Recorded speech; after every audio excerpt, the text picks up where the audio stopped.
Praise the Lord. இந்த நாளிலே செல்ஃபோனை செருப்பு மாதிரி யூஸ் பண்ணணும்.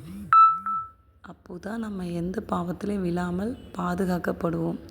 செருப்பை எப்போ யூஸ் பண்ணுவோம்? வெளியே போகும்போது யூஸ் பண்ணுவோம். வீட்டு வாசற்படியிலே விட்டுருவோம்.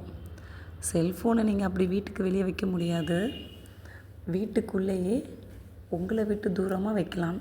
தேவை உள்ள காரியத்துக்கு மட்டும் செல்ஃபோனை யூஸ் பண்ணுங்கள். இப்போது ஏதாவது ப்ரோக்ராம் எடிட்டிங் அந்த மாதிரி டைமில் நீங்கள் யூஸ் பண்ணலாம். இல்லை படிக்கிற பிள்ளைங்க பாடம் சம்மந்தமாக ஏதாவது பார்க்கணுன்னா யூஸ் பண்ணலாம். தேவையில்லாமல் அதை எடுக்காதீங்க. அது மூலமாக அந்த ஆண்ட்ராய்ட் ரேஸ் மூலமாக உங்கள் கண்ணுக்கு பாதிப்பு வரும்.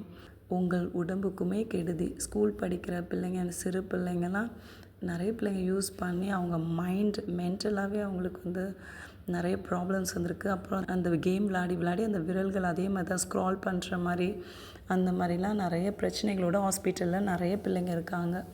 ஸோ ஸ்கூல் படிக்கிற பிள்ளைங்க, காலேஜ் படிக்கிற பிள்ளைங்க, ஏன் பெரியவங்க எல்லாருமே செல்ஃபோனை யூஸ் பண்ணுறதுல கேர்ஃபுல்லாக இருங்க.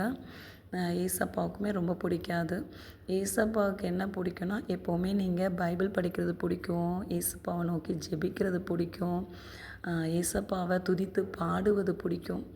ஸோ நீங்கள் செல்ஃபோனில் சாங்ஸ் கேட்கலாம், தப்பு கிடையாது. பட் ஆனால் அதுக்கு அடிக்ட் ஆகிடாதீங்க. இந்த உலகத்தில் உள்ள எந்த மாயையான காரியங்களுக்கும் நம்ம அடிக்ட் ஆகிடக்கூடாது.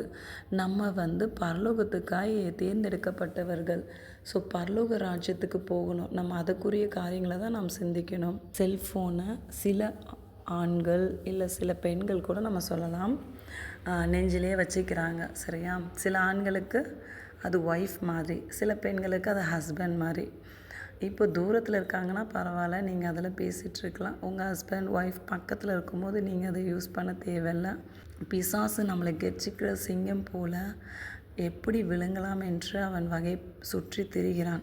சில ஸ்கூல் படிக்கிற பிள்ளைங்க கேம் விளையாடி அடிக்ட் ஆகி அப்புறம் ஸ்ட்ரெஸ்ஸுலேயும் ஃப்ரஸ்ட்ரேஷன்லேயும் இருக்காங்க.